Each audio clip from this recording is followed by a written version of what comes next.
Kabireza ngabiro ninge kelo kabuchala ira koda kisa ini ninge mana ko yugo kizine kini alu shachu kumishiri dorena ame angagi de chari ngabera ke kala tungani kundi be kalo lu shere zezu na reir kono mutat reir do hirnya gasingon reir ji jingo da ke urungon reir nya gasingon hira nuraza na ke jodu mangan ninge me no me ga ko da ngalu sha ngakutoi na kwa na zonga lainta kwa na sai ne ke bumbumbe sisi rere sai ne ke bumbumbe raman rere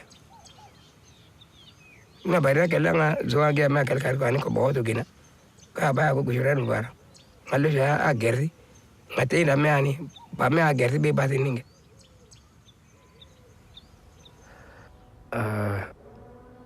مشاهد كيف طرفين اللي هن سوريين اللي هن رفقاتي واخواتي واهلي بطراف العيله مستعد يمسك سلاح ويقتل اللي جنبه كرمال سياسه هي طرف. السياسه هي بديل على الانسانيه، الانسانيه هي الاهم.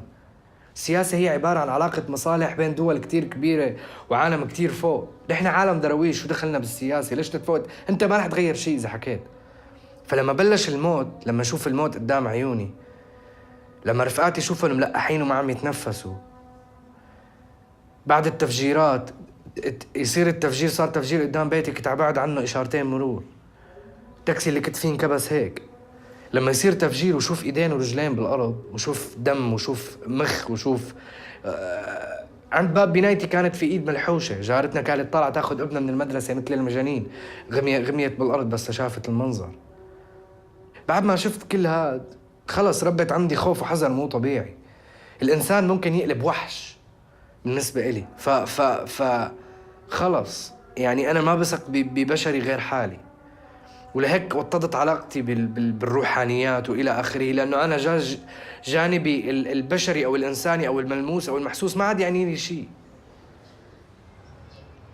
ការនៅ1970ហើយជា78យើងនឹងចង់78ហ្នឹងណាបើនោះក្រុមគ្រួសារខ្ញុំគេបញ្ជូនទៅពោធិ៍សាត់តែពេលនោះបងប្អូនខ្ញុំ4នាក់ស្លាប់អស់ហើយគេសម្លាប់ទាំងអស់ទី1មុនដំបូងបងស្រីខ្ញុំ2នាក់គេបង្ខំឲ្យរៀបការពេលនោះបងស្រីខ្ញុំអត់ព្រមទេក៏គេចាក់នឹងចំពោះទងស្លាប់នៅចំពោះមុខខ្ញុំហើយខ្ញុំក៏ដឹងថាអានឹងការស្លាប់របស់គាត់ខ្ញុំអត់ដឹងទេខ្ញុំនៅក្មេងខ្ញុំទៅ14 15ឆ្នាំហើយក្រោយមកក៏គេយកឪពុកម្ដាយខ្ញុំទៅសម្លាប់ទៀតចុងក្រោយយកទៅឪពុកម្ដាយទៅសម្លាប់ខ្ញុំក៏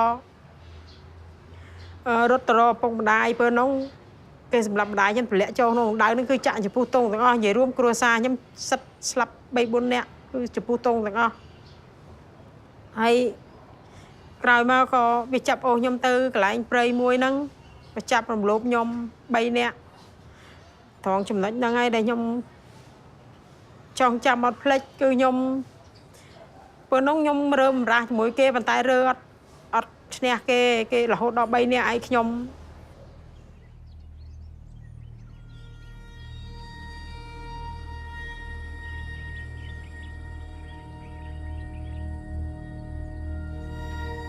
mu gihe cy'umwaka muri 1994 ikintu nibuka cyane ntashobora kwibagirwa ni ibyo nabonye muri icyo gihe uko umuntu yicaga undi umuntu akaza agatema undi kuko ikintu cyatuma ntabyibagirwa muri icyo gihe hapfuye umuryango wanjye mwinshi bicaga abantu mbireba ikintu ntashobora kwibagirwa ni ukuntu umuntu yazaga agatema undi mbireba n'amaso yanjye ku ruhare rwanjye numva ari ibintu ntashobora kuba nakibagirwa kuko ni ibintu byabaye mbona ko ari ikintu kidasanzwe nkabona ko ntashobora kuba nakibagirwa icyo kintu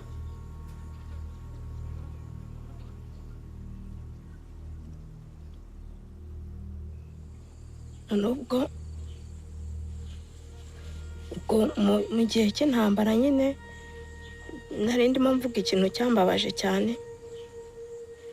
Ubwo twarahunze, tumaze guhunga mbese ntandukana n'ababyeyi. Maze gutandukana n'ababyeyi baho njyenyine, baho ba mu Masaka, bamo hafi nk'ibyumweru 2. Ubwo mbese nyuma yaho umuntu araza aramfata arambwira ngo ese ngo uri igiki. Jewe rero kubera ko ntarundi umwana cyane, ntabwo nari nzi gutandukanya umutu n'umututsi, ntabwo nari mbizi. Noneho ubwo ngubwo akajya mfata, agafata intoki zanjye, akagenda afata umubiri wanjye, akavuga ngo ndi umututsi, ngo nimba ntari umututsi ngo ndavangiye. Akayabwira abo bantu ngo nibandase, ngo bankureho. Noneho nkajya muga se murandasa munyica, muranyicira iki? Kari nta kibi nakoze, muranyicira iki? Noneho ubwo nyuma yaho haza ubwo bararasa cyane, amasasu menshi cyane. Maze kubasa amasasu menshi cyane ndirukanka. Noneho maze kwirukanka aho ngeze hose nkajya mbona ni imirambo y'abantu, amaraso. Noneho ngeze aho ubwo nahise nicara ndavuga nti Mana bibuka ushaka.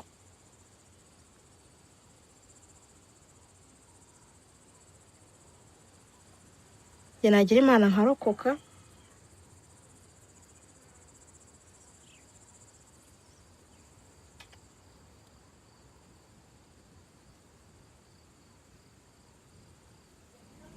حتى من أول لحظة حملت فيها السلاح كان في نوع من أنواع الخوف.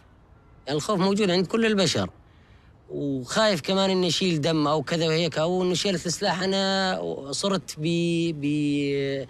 يعني من معلم مدرسة إلى مسلح، بس في شيء أجبرني، يعني في مناظر أو أمور أجبرتني. لما أحيانا بيسألني إنه يعني أحيانا تخطر بباله أفكار إنه بابا ليش الحرب هاي كلها ما بدها تنتهي؟ إنه بابا ليش أنت مثلا تقتل العسكري ما عنده أب وأم عم يستنوه وعم ينتظروا مثلنا؟ يعني بابا بقول له إيه مزبوط الكلام. ولا كان ليش بابا؟ بقول له بابا لأنه هو على خطأ وإحنا على صح. طيب ليش هو على خطأ؟ إيه بابا هو على خطأ، هو عم يقتل أطفال، عم يقتل عائلات، عم يدنس المساجد، عم يقصر المساجد يا بابا. إحنا عم ندافع عن الإشي هذا. فإحنا بنحاول دائما الأطفال نبين لهم كل هالأمور هاي. يعني إنه صحيح أنا حملت سلاح، بس حملته في شغلات أجبرتني على حمله، ولا مو حب إنه أرتكب إنه أحمل دم على رقبتي مدى الحياة وأحس بذنب إنه أنا قتلت إنسان. لا، ما حد بيحب يقتل إنسان أو يلوث يديه بالدماء. ما بخافش من الموت. أنا بخافش من الموت بس لأجل سوريا، بخافش من الموت لأجل أبوي. وهذا لو إنه ما بوفاش أبوي كان بخاف من الموت، أما هسه ما بخافش من الموت. لو إنهم يذبحوني يموتوني يفجروني بقذيفة ما بخافش، مو منه يلحق أبوي ولا ظني بسوريا. Tungana tenti mini sa somo teke mi temi kuna chanti baka tenti freti mi venger tungana mi fazo biki betin bede na ngonda so fembi na niso betin bede bi fazo ako use quand même binga que biki bi venger déjà freti mi so mi gang batlo so quand même déjà na mezo ako user et si mi fa voici 10 ou 15 binga de que quand même bisara a lingui na leti ngonda freti mi so malgré le coup mais quand même amena zunga a queen batilo. Depuis bête mina dia ouais, bi gens de tranquille. עד שערב אחד באמצע תקופת המילואים הובלתי כוח של היחידה שלי לתפוס מחבל מתאבד בכפר בפאתי שכם. ואחרי שהובלתי את הכוח היינו צריכים להוציא אותו וירינו על הקירות כדי שהוא ידע שאנחנו החזקים. ויצאה מן הבית אישה עם ילדה לידיים וילדה קטנה לידה. היה 3 לפנות בוקר והילדה בבהלה רצה לקראתנו. פחדתי שתתפוצץ עליי ועל החיילים. צעקתי לה לעצור בערבית, היא לא עצרה. יריתי כדור מעל הראש שלה, היא עצרה. ובאותו רגע נעצר גם משהו בי. וזה היה הרגע הקצר הארוך ביותר בחיי.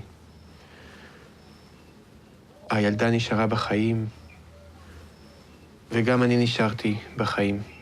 אבל באותו רגע מת משהו בשנינו. בילד שיורים עליו, משהו מת, אני לא יודע מה, אבל משהו מת. במבוגר שיורה על ילד, משהו מת, וכשמשהו מת, משהו חדש חייב להיוולד. התחושה של הבושה שיריתי בה, התחושה של הכאב, ובעיקר התחושה של פרק האצבע המורה ביד ימין שלחצה על ההדק, ירדה על ילדה. אני חושב שזו נקודה שמשהו חדש התחיל להיוולד.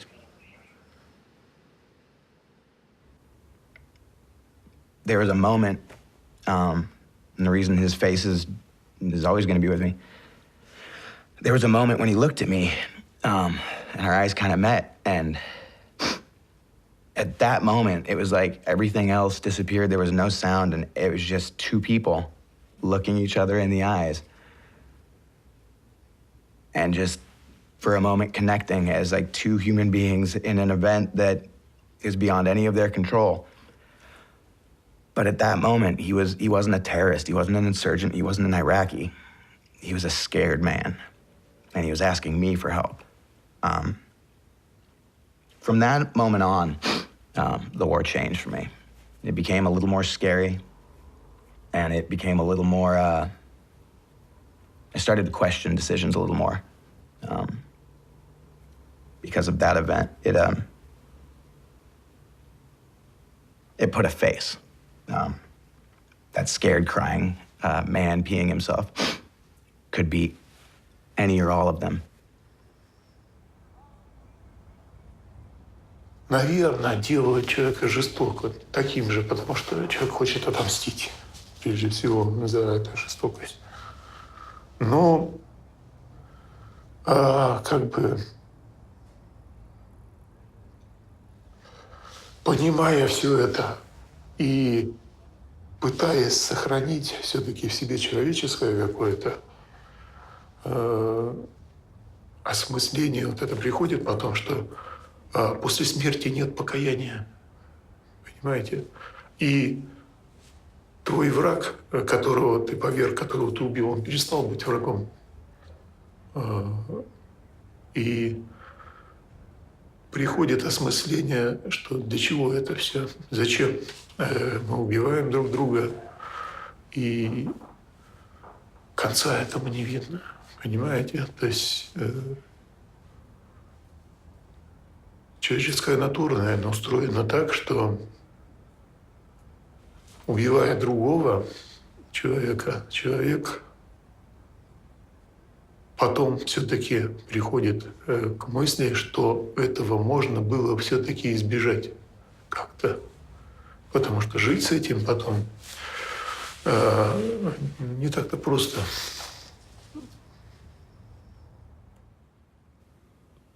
If you ask me what it's like to be a veteran, that doesn't do either of us any good, because I'm not going to tell you what it's like and you understand it. I don't have the capacity to say words that will make you fear what I feared, or feel the exhilaration I felt, or the mundaneness of day-to-day missions when nothing happens for months on end, and then the adrenaline when something finally does and it's awful. I can't tell you that so that you understand it. And you'll ask me when we run into each other in a class or something, how was the war? Or, what's it like? But much more useful to both of us would be to ask me how I am now, years after, how I'm getting along. Because that's all I'm trying to do.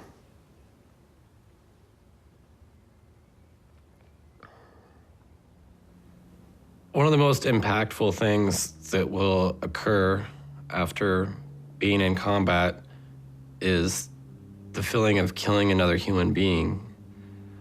Once you've experienced it, you'll see that it's not like anything else that you've experienced before.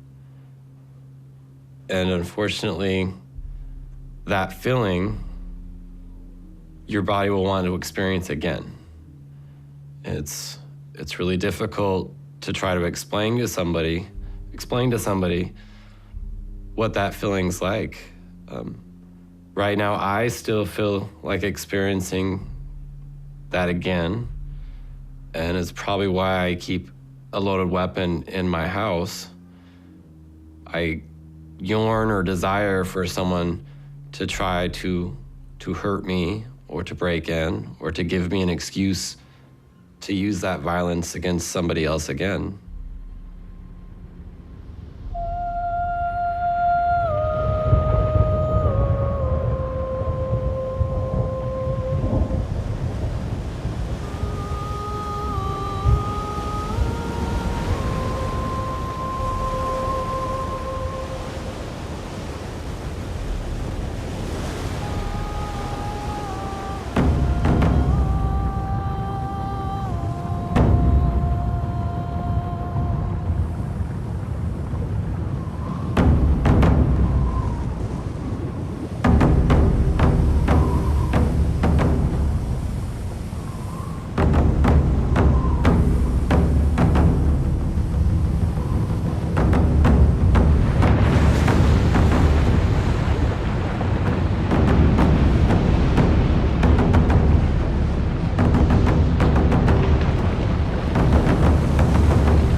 يعني ما بدنا يعني دم دم دم دم، بدنا ناخذ بالثارات. يعني ما عاد فينا، يعني ما عاد فينا نتحمل أكثر من هيك. 3 سنين على قتل وعلى دم، أبرياء عم تروح.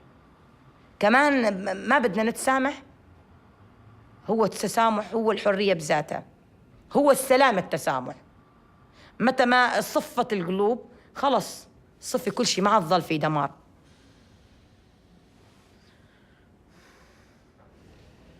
In the 16th of January 2007, an Israeli border police shot and killed my 10-year-old daughter Abir in front of her school in Anata, where I live.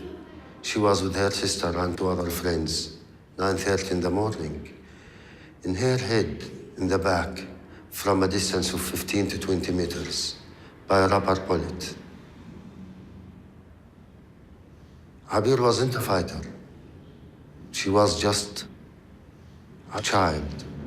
She don't know anything about the conflict, and she is not part of this conflict.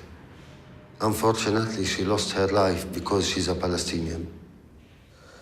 I'm an Israeli who lost his daughter to a suicide bombing on the 4th of September 1997. And I'm a product of an education system.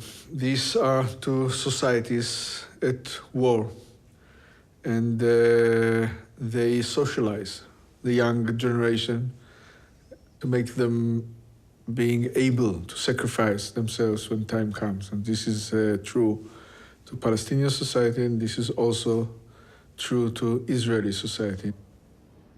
Because we are human beings, sometimes you think, if I kill the killer, or anyone from the other side, from the Israelis, or maybe 10, this will give me back my daughter. No. I'll cause another pain and another victim to the others. I decide to break this circle of violence and blood and revenge by stop killing and revenge and support revenge by myself. My definition of sides have changed dramatically. Today, on my side are all those who want peace and are willing to pay the price of peace, and the other side are those who do not want peace and are not willing to pay the price of peace. Many people told me that it's not your right to forgive in her name. And the answer, it's also not my right to revenge in her name. I hope she's satisfied. I hope she rests in peace. הסיפור הוא שנכנס קצין גרמני במדי אס-אס לגטו, ובליל גשום אחד אמא אומרת לו, קח את הילדה שלי.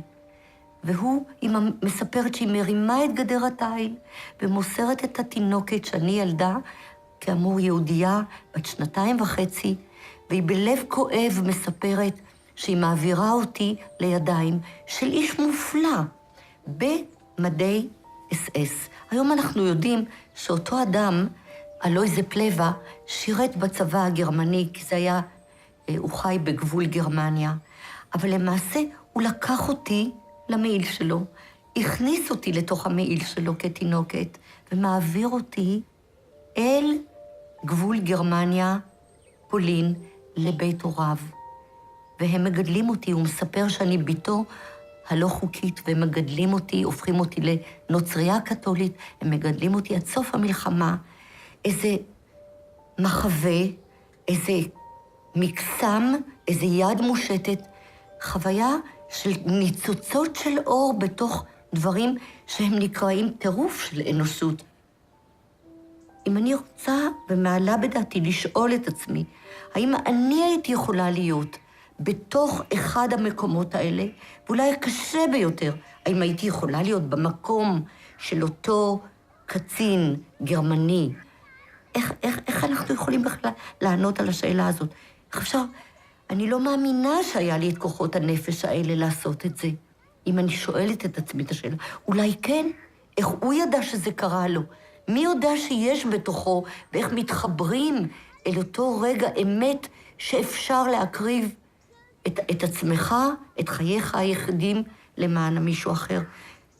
אולי שאלה ללא מענה, אולי שאלה שאחרים יוכלו לענות עליה, אבל זה כאילו מתבקש לשאול את זה.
why there's so much hatred in the world.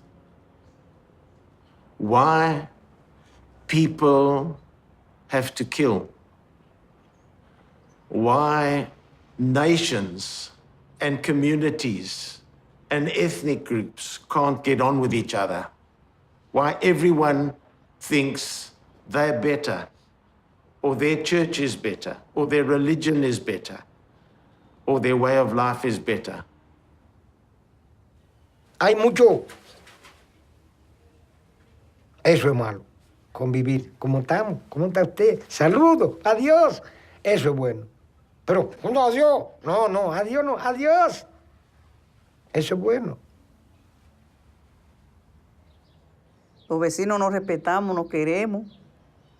Cuando un vecino necesita de mí, yo le sirvo. Cuando yo necesito, voy donde cualquier vecino. Mira, dame tal cosa. Aquí no todo es ir al colmado. Si yo necesito habichuela, una mano de plátano, yo voy de un vecino, va, búscame una mano de plátano, dame un pedazo de uyama, y yo consigo todo con mi vecino. Así que aquí nos llevamos. Aquí nos llevamos muy bien por ese lado. Sí, convivimos bien. After my brother was killed, for years I worked against peace. I was very active in mobilization. I was very active in throwing stones. I was very active in writing. And when I was 18, I decided that I needed to learn Hebrew, even though it was mandatory in my high school and I didn't do it. And when I went to learn Hebrew, it was the first time I sit in a classroom. Everybody around me is Jewish, but we're not soldiers, we're not settlers. And that interaction was so different.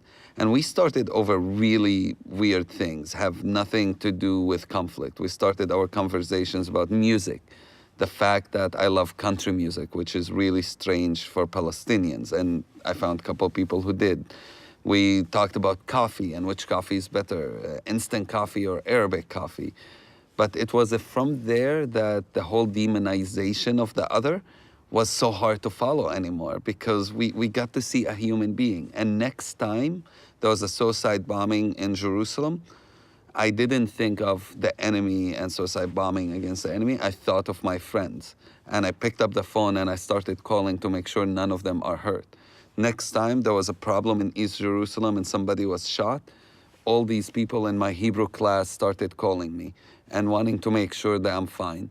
And that interaction, that reality, made me come to a point of understanding that we have to bring down those walls that separate us. And if we know each other a little better as a humans, we might be able to also love each other instead of kill each other.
I am gay. And I've liked girls ever since I was a little girl. And I kept it a secret from my family. And my dad, I remember when Ellen DeGeneres came out, it was the first time I ever heard of the word gay before. And my parents were talking about it. And I asked my dad, Dad, what is gay? And he goes, it's a girl who likes another girl and they're going to hell. And so I said, okay. And I walked straight up to my room, closed the door very quietly, and then I bawled my eyes out into my pillow. And I prayed to God every day to please let me like boys. Please make me straight, because I knew I liked girls. And so I tried pretending I liked boys and stuff, but I never did. And then I met, to me, the love of my life. And her name was Jen. And gosh, it was just like my world changed. And I didn't really care about anything else. I just knew I wanted to be near her. And that was love to me. I don't even identify as gay because I'm not sure what its relevance is. I'm a man who loves somebody, and I'm a father, I'm a brother, I'm a pain in the ass, I'm lovely, I'm terrible, I'm lots of things. And it's not the gender of the person that I love that defines me, it's the quality of my loving that defines who I am. So the fact that I love a man says nothing about me. The power, the passion, the strength, the purpose, the integrity of the love that I have for Paul says everything about me.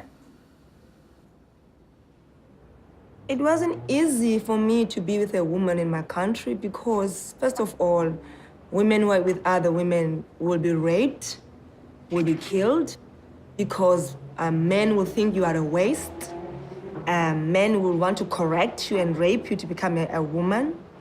So also for me, for somebody who was married and actually come out of marriage and actually take that decision was actually a very difficult thing to do. And also as a mother, to actually have to explain that to my son, that I am now going to be with a woman and my family. So it was really a huge step to take, even my in-laws. So there were just so many things, and the society. But at the same time, I had to listen to my voice because I live once. J'ai vécu dans le mensonge. Et j'ai de nombreux défauts, comme tout le monde, mais parmi ce que j'estime être plutôt une qualité, je suis quelqu'un de franc, de direct, de transparent. Donc ça m'a été particulièrement difficile de vivre ces 30 années dans le mensonge. Alors pour être un peu plus précis, pas trop, j'aime bien découper les choses, les premières années après mon mariage, parce que je savais que je préférais les garçons, mais j'en étais pas complètement, malgré l'expérience que j'avais eue pendant 1 an et demi, voilà. Et ça se passait plutôt bien. Mais très vite, on est quand même rattrapé par ses désirs, ses pulsions, son attirance. Et donc, on est dans le mensonge par rapport à soi-même. C'est ça qui est le plus difficile à vivre, voilà. Par rapport à sa femme, par rapport à ses enfants, à son entourage, par rapport à tout le monde, quoi, hein, voilà. Et c'est ça que j'ai eu le plus de mal à vivre, voilà. Yeah, being a lesbian is not a choice, man. Something that is inside you.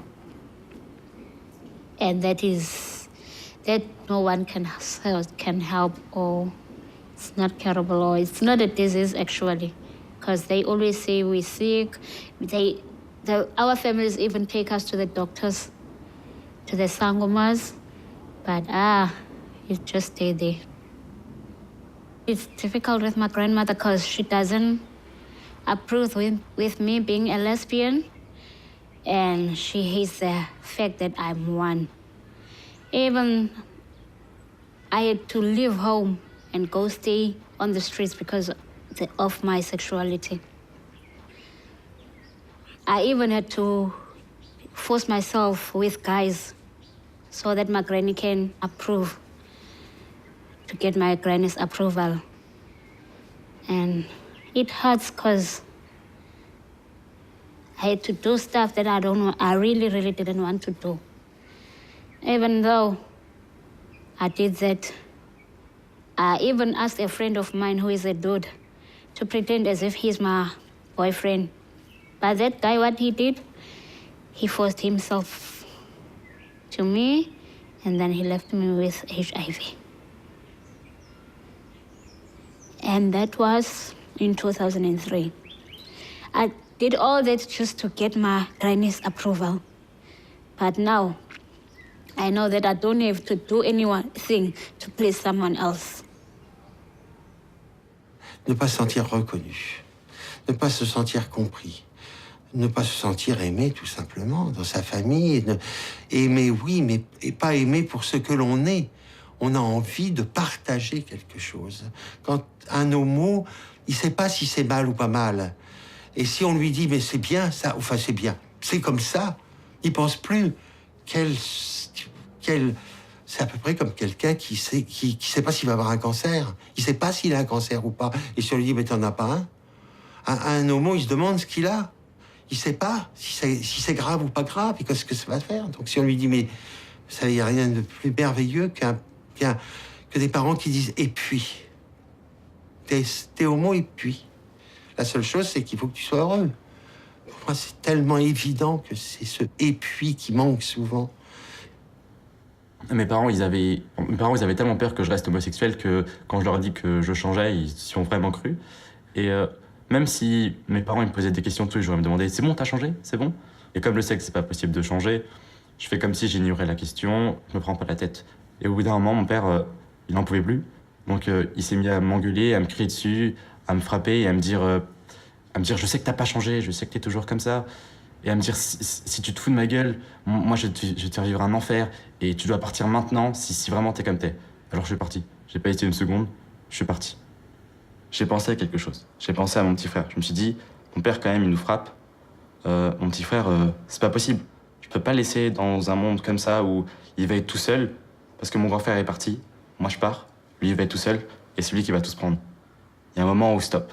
Donc il y a un moment où je suis revenu, je sais pas, un mois après je suis revenu et j'ai tout dit à mon père. J'ai dit que j'en avais marre, que j'en avais marre qu'il me frappe et je lui ai tout raconté, tout ce que j'avais sur le cœur pour lui faire comprendre qu'il avait tort de nous frapper, que ça c'était pas dans la vie de tous les jours, que c'était pas normal, que au contraire, mon homosexualité est plus normale que le fait qu'il nous frappe. Et on a passé, je crois, 3 heures à parler, 3 heures. Je lui ai tout raconté, je lui ai raconté tous les moments que je me souvenais frappants de ma vie où il me frappait. Et à la fin des 3 heures, il m'a dit une seule chose. Il m'a dit pardon. Et rien que ça, j'ai pensé dans ma tête, je me suis dit, là c'est le moment ultime. Et là je lui ai dit, papa, si je pars, une seule chose, je veux que tu me promettes de jamais plus frapper mon petit frère. Et il me l'a promis. Et c'est à ce moment-là que je me suis dit, je peux partir sans penser à autre chose. Je sais que là, ça va aller, pour lui, du moins.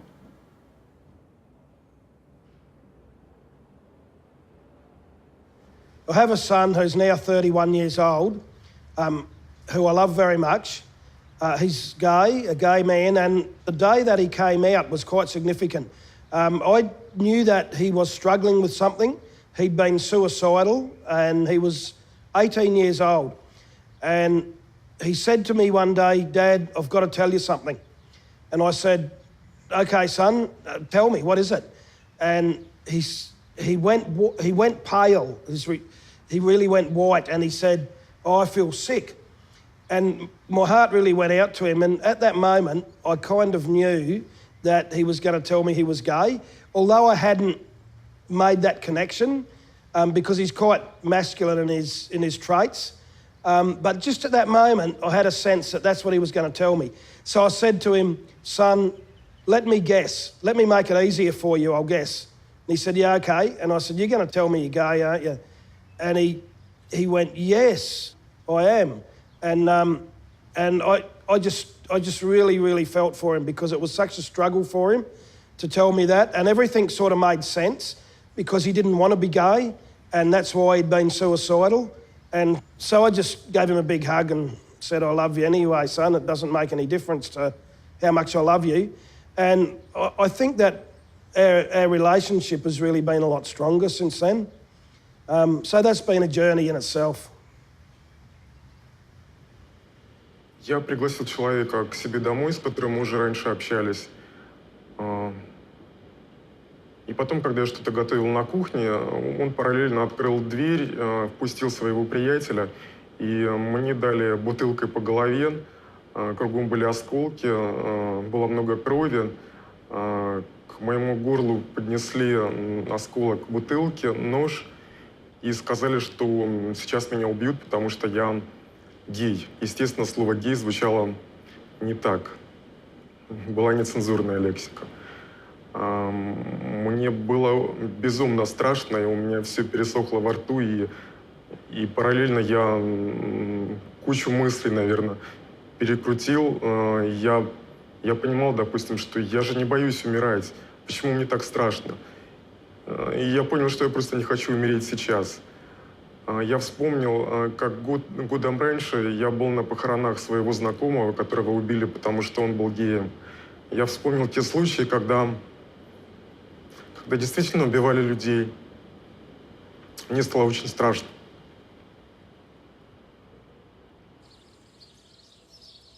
C'était en 2009, un ami homosexuel comme moi. Et lorsque ce dernier là est décédé, on l'a enterré dans le cimetière de son village. Mais l'imam de ce quartier, il a rassemblé les gens des jeunes du quartier. Ils sont partis au cimetière pour déterrer ce corps, enlever, attacher et traîner comme ça dans la rue. Et les médias, il y avait certains médias qui étaient là, qui filmaient ça. Et la police est venue. Après, la famille a récupéré le corps encore, allé enterrer le corps. Ils sont partis encore déterrer. On l'a déterré 3 fois. Et finalement, on a enterré le corps dans la cour de son père. Parce qu'on dit que la religion musulmane dit, quand on est homosexuel, si tu meurs, on n'a pas le droit de prier de ton corps, on n'a pas le droit de t'enterrer dans le cimetière musulman. C'est ça, il disait. I'm a gay man from Lebanon, and we have no rights over there. And we have no rights in the Arab world in general over there. And I think what I can do more is what I've started to do is, I think I should come out even more. I am out to my parents, I am out to my friends, I am out to my work, but I think I want to encourage other people like me, which have nothing to lose, because I have a salary, because my mom, it's proven with time, it took a time, but she's gonna love me anyway. Now she knows my boyfriend, she loves me for the way I am, my dad as well, my friends as well. I think if you don't tell anyone, the other moms won't know that it's okay to be gay. So they're not gonna know that being gay is not just about being a drag queen or dressing like girls or being just a hairdresser maybe or a makeup artist. And they need to know that. People should be less shy, people should be more daring when you have nothing to lose, because some people have a lot to lose, and those are not the people that should do the change, but the ones that have nothing to lose.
Rahka wa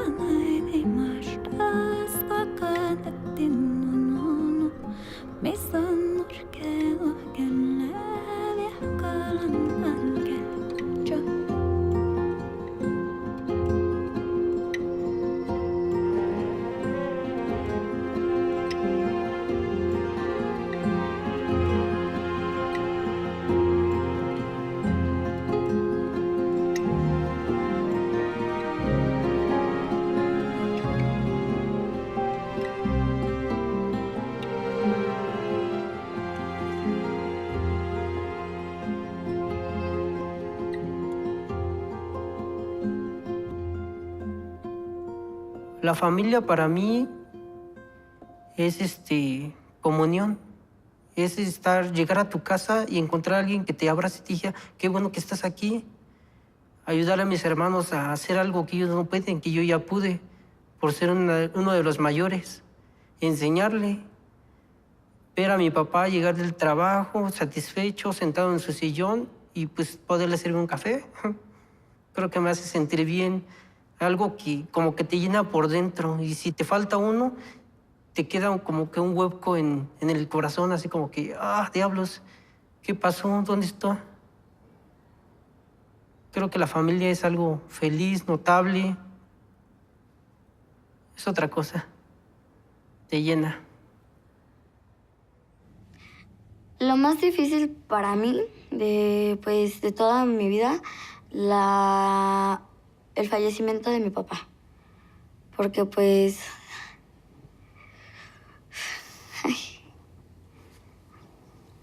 me quiero llorar.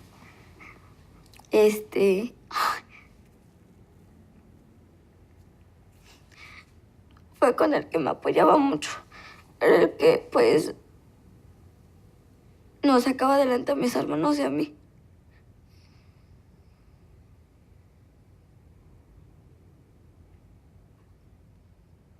Lo que nunca podría perdonar sería a mi madre, porque haberme vendido no fue una buena idea. Si ella tuvo algún problema, lo hubiera aceptado, pero no fue conveniente que ella me vendiera, porque somos sus hijos y le dolió tenernos. Y pues eso es lo que nunca yo perdonaría.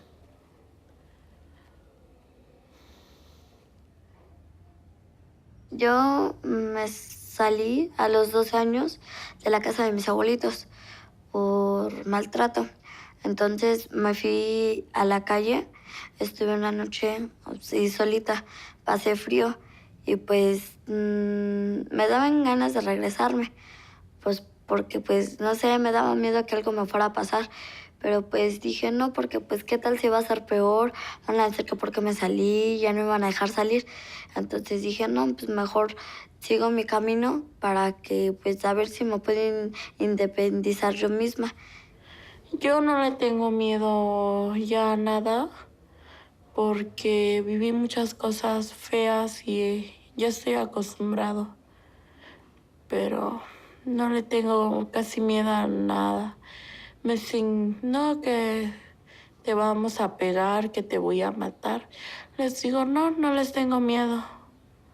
Y si ustedes lo hacen, no les voy a tener miedo, les dije. Sí, a mí mi papá me decía que a pesar de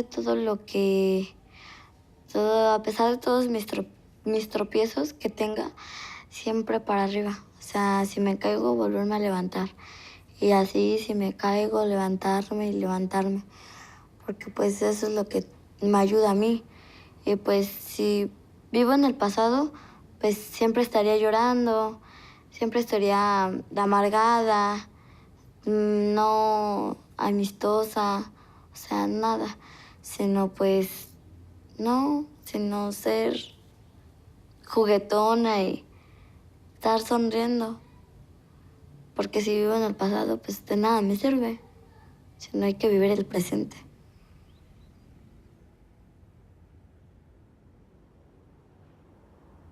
Mi padre fue un gran hombre, un guerrero. Trabajaba todo el día. Era un pintor de carros y vivió una de las épocas más duras que ha vivido la ciudad de Medellín. Eran los años 80, donde el dinero del narcotráfico, de no trabajar, ese dinero del narcotráfico transformó la figura del padre, porque era el hijo que traía el dinero y aportaba más que ese obrero. Y yo le pregunté un día a mi padre, le dije, tú que trabajas tanto, mira que ellos simplemente por el dinero de la droga tienen todas las comodidades. Y él me dijo, el camino de nosotros es la educación. Yo me voy a matar y voy a trabajar para que ustedes se eduquen y para que lleguen lejos.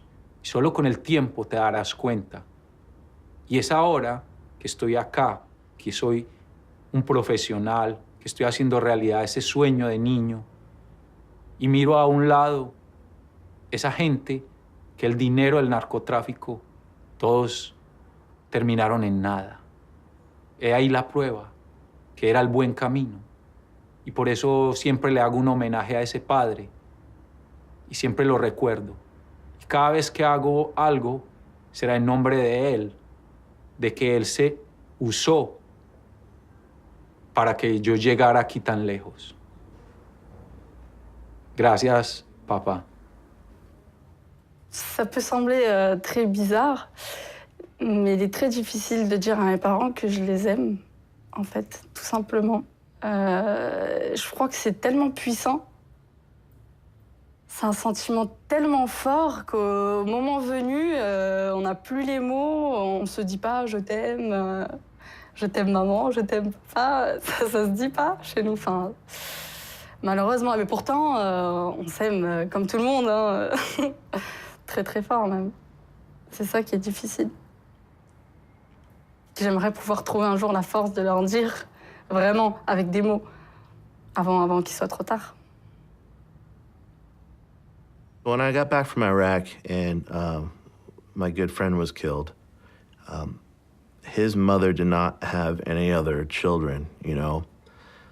He had come from a family that had divorced. His father had a whole nother family and children with his new wife, but his mother didn't. And it was really difficult because I felt responsible for his death in a lot of ways just because I was in charge of him.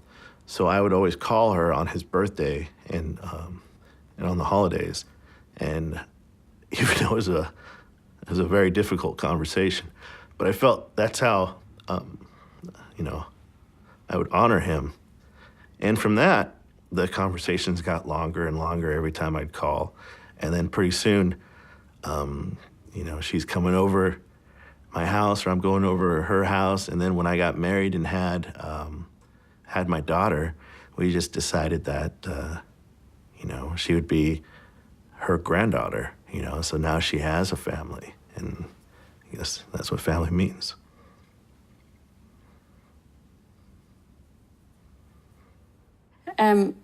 I think when I was young, I didn't think I was going to stay in the community of religious that I had joined. And I suppose I didn't understand what I was actually doing and that I was maybe making a decision which meant that I wouldn't have children and I wouldn't have a family as other people had. I don't really think I understood that. But later in life, I had a sister who died of cancer, and when I saw her family, I realized that when I died, there wouldn't be anybody to mourn me in the same way. Sorry.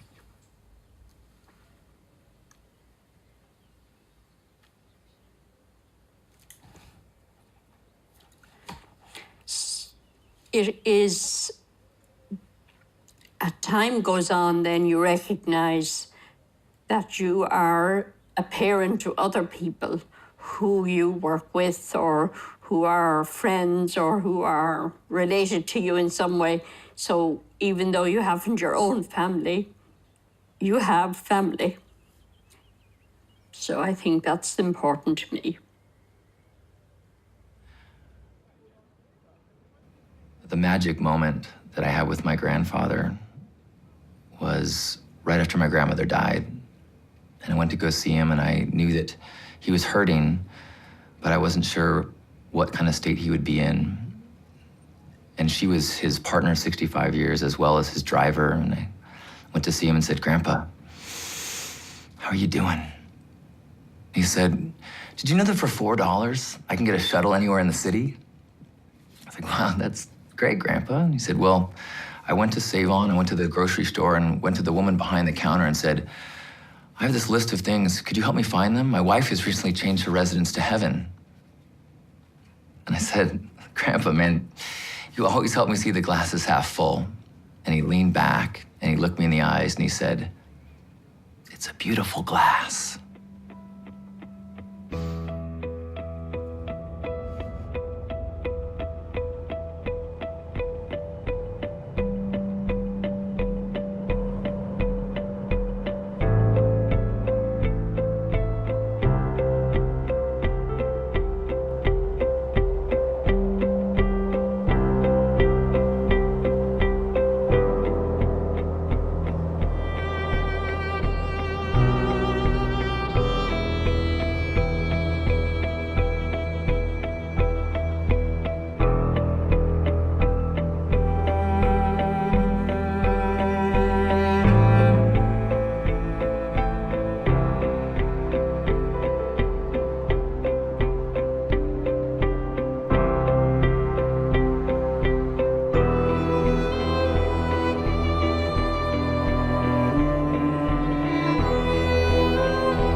Этот ребенок, которого я ждал, я сына ждал всю жизнь. То есть у меня были старшие девчонки, и я ждал помощника.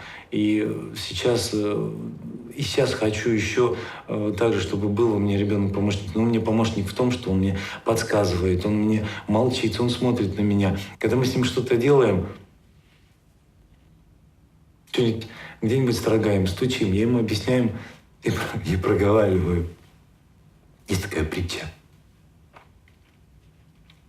Когда Господь сидел и распределял, кому, какого ребенка, в какую семью отправить, ангелы сидят и говорят: Господи, почему ты этого тяжелого ребенка даешь такую семью? Им так хорошо, они живут счастливо. Зачем им это? А он говорит: это мне для того, чтобы они могли ему донести, что есть я. Листочек на дереве, ветер. И я постоянно проговариваю ему.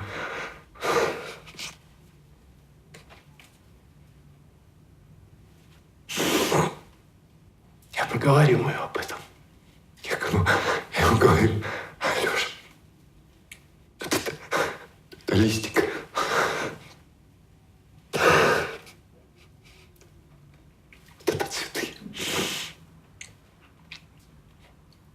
Вот это радость.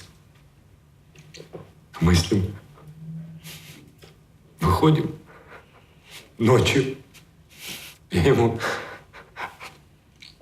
объясняю, что такое звезды. Я говорю: сын, звезды. А он видит это и смотрит на меня взрослыми глазами, не по возрасту. Еще не такое, что дух, который в нем живет, он намного сильнее меня. И он меня ведет. Ведет меня, нашу семью, детей. И поэтому я только сейчас начинаю понимать, что такое любовь. Изначально любовь к себе. Потому что для того, чтобы жить вместе, надо любить себя. Любить себя. Любить свою жену. Любить своих детей. В том числе старших. Любить своих родственников, родителей. Родители мои живы. Любить людей. Любить людей. По сути. А суть одна. Тут только любовь может спасти этот мир.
صوفی از پرتو می راز نهانی دانست، گوهر هر کس از این لعل توانی دانست.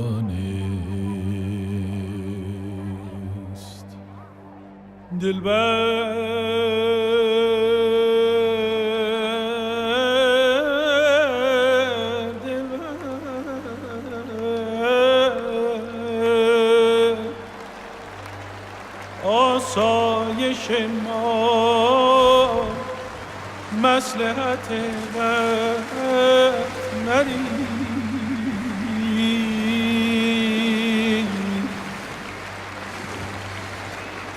هر که غارتگری باد خزانی داد. Betul pilih mana, apa? Betul pilih Asia. Cuma kamu lene pani, cuma lene pani mu, lady nido.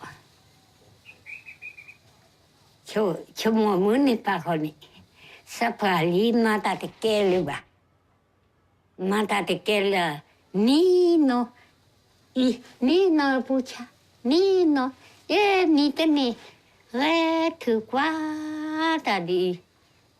Aku mula cuma misi lah nanti kui, cuma ni.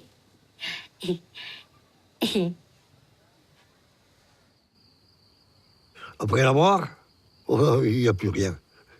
Et on va rigoler. On va au ciel, mais on ne prend pas le bon chemin. Quand on va à la terre, on va au ciel, on ne prend pas le bon chemin. Alors, je ne pense pas qu'il y ait une vie après la mort, moi. Je n'y crois pas du tout à ça.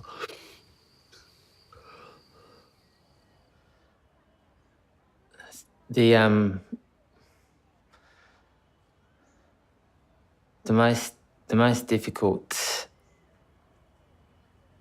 experience I've had in my life is, I think, losing my father.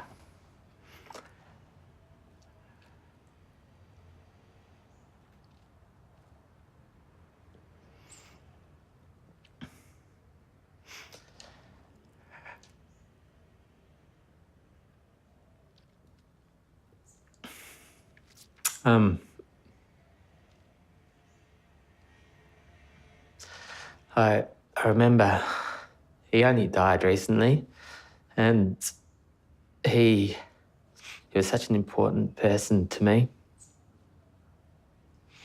Because I think, he taught me how to live and enjoy life. And,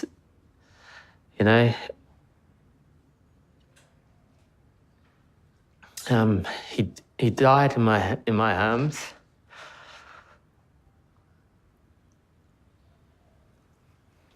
And I remember just before he died feeling this coolness, the warmth of his body just disappearing, and this coolness just enveloping it. And he just died, and it was just like, part of him leaving his physical body. And it just, for me, it was just a little moment of just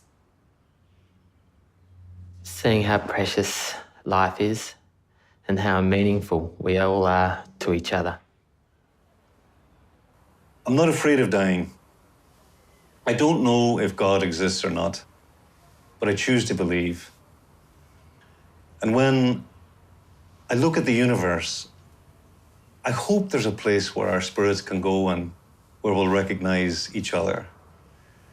And as well as my parents, I would really love to meet again my best friend Shawnee, who died when he was 21. And I'd love to spend time with him, hitchhiking through heaven as we used to do as youth here on earth.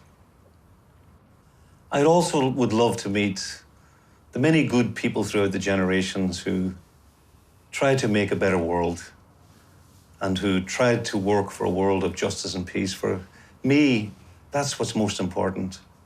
And indeed, when we look at the great religions and philosophies and ideologies, and when we try to simplify the complex dogmas and theologies, it all comes down to love.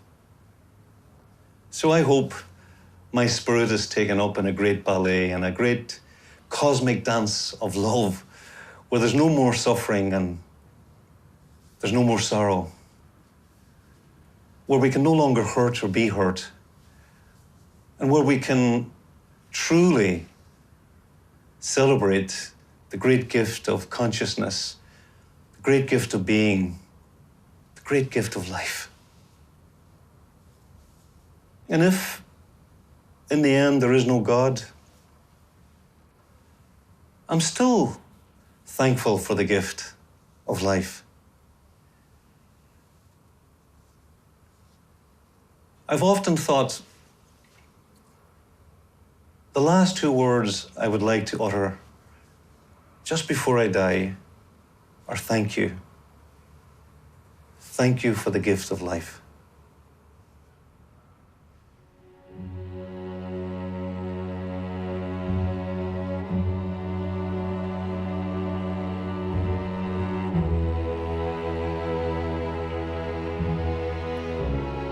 Y el sentido de la vida,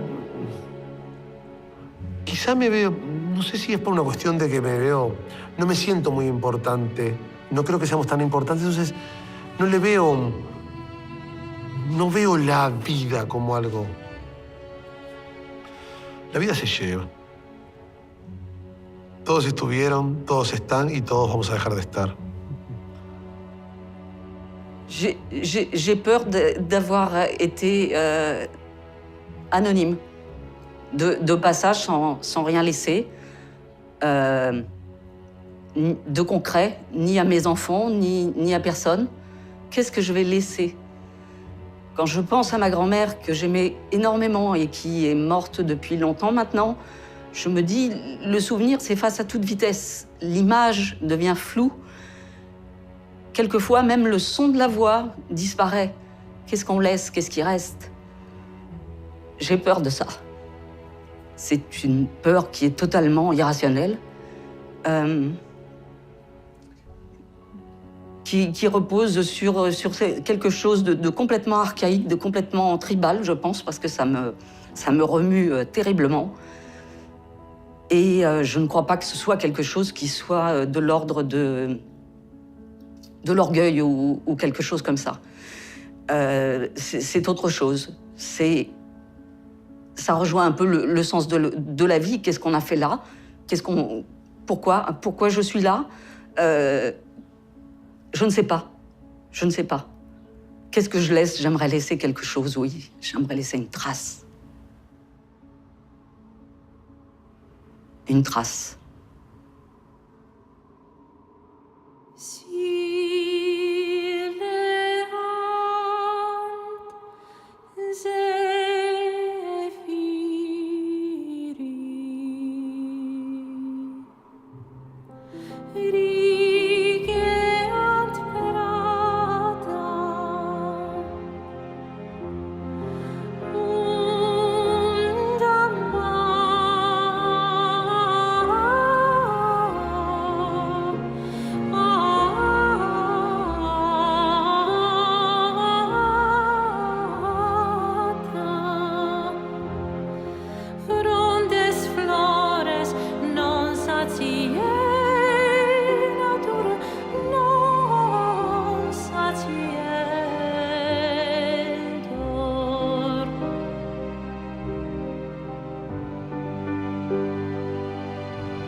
ខ្ញុំបាត់បង់ដីបាត់បង់ផ្ទះបាត់បង់ទីជម្រកតើក្រុមហ៊ុនធ្វើបែបនេះពួកខ្ញុំគឺជាសត្វឬក៏ជាមនុស្ស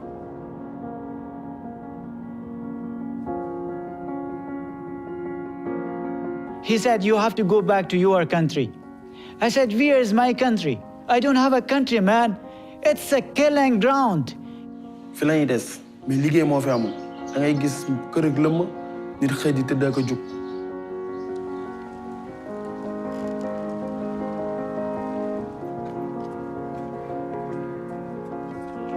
አሁንም ምንም ነገር ለኔ የለኝም። አሁን ትንሽ መሬት ያለች እሷ ላይ ጎደሬ ምንምን በዛፋይ ቆፍሬ እበላለሁ። It is completely unacceptable to me to see how closely the affluence of the few is tied to the misery of the many.